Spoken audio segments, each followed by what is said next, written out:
the mics are hot. You want to drop some bars? No. Drop some bars, bro. No bars. No bars. Alright. No bars tonight, bro? Nah. We live. Well, kind of live. We're pre-recorded. Pre-recorded. Welcome, everybody, to the Coño Cast podcast. My name is Daniel, a.k.a. Papi, and I got my main man, co-host, Mr. Mean Mug himself. Joa. I think it Mr. Mean Mug. Bro, your freaking throwback Thursday pick was hilarious. Bro, you look like you shit your pants and fucking hate it. Bro, that shit was fucking hilarious. I was a big old fat ass baby. Bro, you got them night guys like if you was a big old half fat ass baby. Bro, I had cankles, man. Bro, that shit was hilarious. Damn, that's that. Bro. Shoot. How was your week, man? It's good, bro. It went by quick. Coming off from a short week onto a long week. But it went by quick, just busy, man. You know what I mean? That's what's up, though, man. Well, before we actually get into this juicy-ass podcast, you know, we had to switch our recording from Tuesdays to Thursday this week because of obligations with family, work, and all this other crap. Prioritize. And I do apologize. I am full of Texas allergies, so if I hear me coughing or I'm phlegming, that's what's going on. Housekeeping, man. Housekeeping, drink that coffee while I do the housekeeping. That's right. Oh, by the way, I finally learned how to make café como le gusta este cabrón. And I'm talking about you. Oh. Sorry, man. I mean, I gotta yell at you so you can learn. See what happens? I yell at you and you learn. This little bit of coffee, right, is more like syrup instead of coffee. All right, housekeeping, guys. So first of all, if you guys ever have any questions or concerns or anything that you guys may suggest for us to talk about, show, for sure. Yeah, even if you want to come through, I mean, find us. Please email us at coñocast@gmail.com, and that's spelled CONOCAST@gmail. You heard Bustelo? That's right. Give us a call. Some social media platforms for you guys to go ahead and follow. We're on Instagram, and it's the same thing. It's at CONOCAST. CONOCASTPOD. Find me find us on Instagram. Where can they find you, my brother? You can find me at Joa305 on both Instagram and Twitter. That's right. And you can find me at Sleeved Papi on all three major platforms: Facebook, Instagram, and Twitter. And I think that takes care of some housekeeping issues, man. Sure is. Bro, I am excited to get into this podcast, bro. It's been a lot of action this week. Bro, a lot more action than I thought it was going to be, bro. Like, we went into last weekend, we're like, okay, probably the Dubs are going to probably, going to sweep the series. Nah. Anthony Joshua is going to sweep this dude. We're completely wrong. Nah, not me. No, maybe not you, but... The sports world was completely wrong. Okay, fair enough. So, I don't know where to get started. I guess let's start off with boxing. El boxeo. You know, the sweet science, man. Andy Ruiz is this generation's Buster Douglas, as you call them.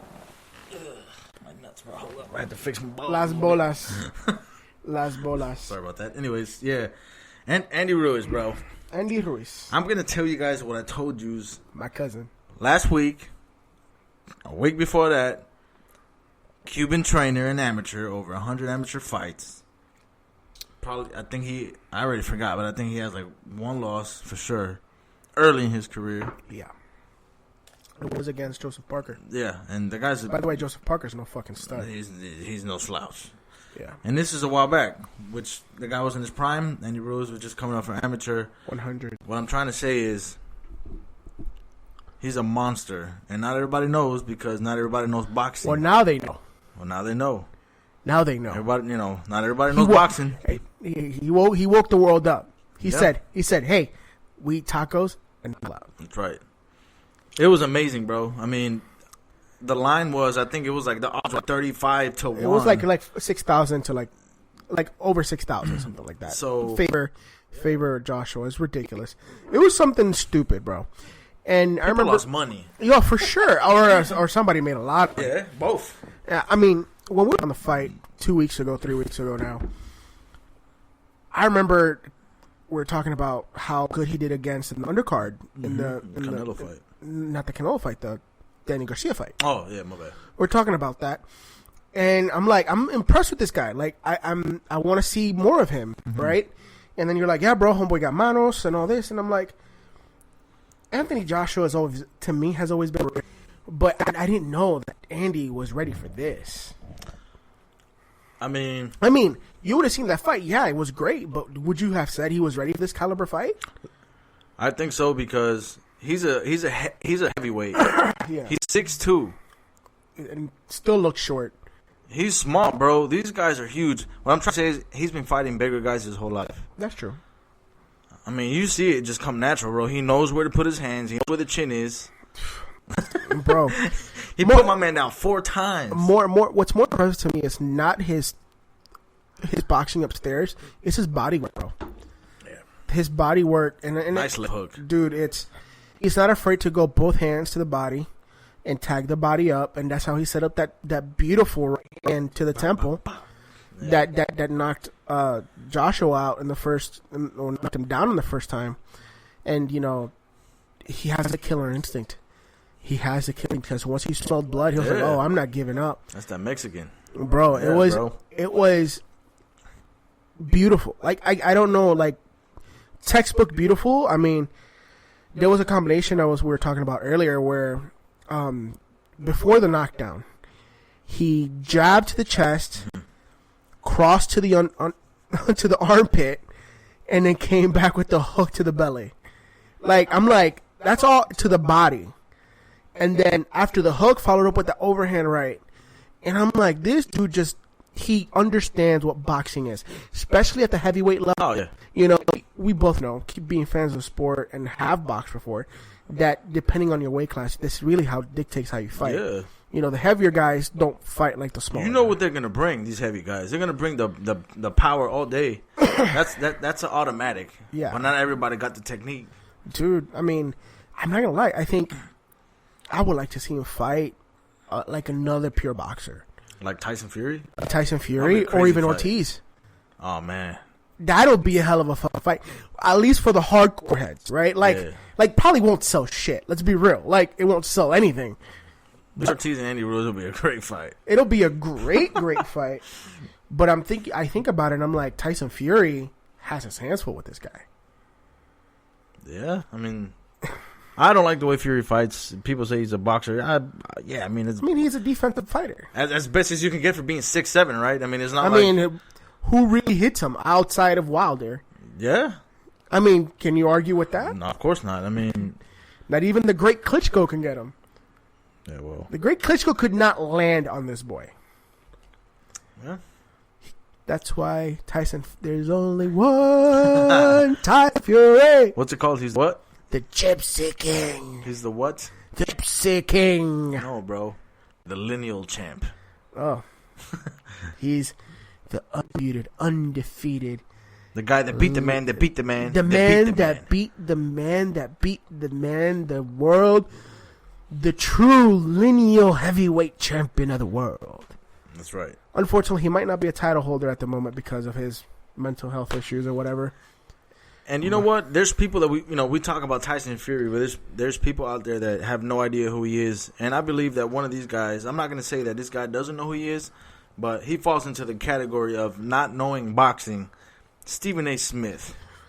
Jeez. Unreal. Can you read the tweet for me, man? Unbelievable. Do you have it? Do you have it available? The tweet? Oh man, that's gonna get pulled up ASAP, dude. First of all, no. Look, I get what he does. I understand what Stephen A. Smith does. He's a provocateur. He's a troll of all trolls. And I'm not against trolling, in sports. I think it's part of sports culture in the United States. You talk trash. But when can we call a racist? And I believe after this comment, he crossed the line, in my opinion. He crossed the line. I mean, disrespectful towards Ruiz, disrespectful towards a sport. Bro, if Ruiz wasn't such a nice guy, Ruiz would show up at this dude's door and teach him a thing or two. I mean, that's obvious, right? But I'm having issues right now finding the tweet. I got it. I got it saved somewhere. And I'm going to paraphrase what he said. This is unbelievable. This guy that's built like Adonis, is chiseled, this and that, got beat by the Mexican butterbean. Yeah, basically. And like I said, that was a paraphrase, right? But, I mean, I know that was the first time of him hearing who Andy Ruiz is. Yeah, but that's not Andy Ruiz's fault. Right. What I'm trying to say is, this man had no idea who he was. He doesn't know how good he is. He didn't even put in the effort. He just knew it was a big fight. He liked Anthony Joshua. He came to the United States, his debut in the U.S., and he was like, "Oh, I'm gonna follow this fight." And then he saw that the guy that was the favorite by 35-1 odds lost, and then he gave his 2 cents, his measly 2 cents. And so, I mean, the Mexican butterbean. I mean, it's disrespectful, bro. Like, disrespectful. And I think I have the tweet up here in a second, so 2 seconds here. Yeah. I mean, there was people, that took it out of context as far as his comment. They were like, "Oh, butterbeans. Oh, you calling him a beaner?" Or he wasn't calling him a beaner. Again, for people that don't know boxing, butterbean was an American fighter. Ultra heavyweight. Yes, exactly. He was a heavyweight. I think he debuted in 1992. Dude, I'm serious. I'm sorry. It's Stephen A. Smith is picking fights with professional fighters that feels untouchable. And I'm sorry, being part of the fight community, you just don't do that. It's different. One thing you pick you pick an argument with no, I'm sorry. This shit happened like last week, so yeah. I go through his freaking Twitter feed. I should have saved it. But yeah, bro. I mean, it's unbelievable what he said. But you know what? And I think he deleted it. To be straight up with you. Really? Yeah. I thought here. Oh, what a weenie, dude. But no, seriously, it's ridiculous. The things that he's about. I got it right here. He said, "Oh my god, I cannot believe this." Cuss. Anthony Joshua, holder of 3 belts, gets TKO'd by Butterbean. I mean, some dude named Andy Ruiz Jr. What a damn disgrace. Joshua looked completely gassed or fatigued and hurt. Now, how the hell do you let that happen? How? Because here's the thing. You don't let it happen. It happened. Period. That is the most disrespectful tweet out of any major sports analyst or commentator or whatever the fuck he is. No, I get it. That was his goal behind the tweet. That was his goal, to get people talking about him. But the fact is, you don't do that to fighters. You don't do that to MMA fighters, to boxers, to kickboxers. Well, check this out. I'm going to read his next tweet about the fight the following day at 10 a.m.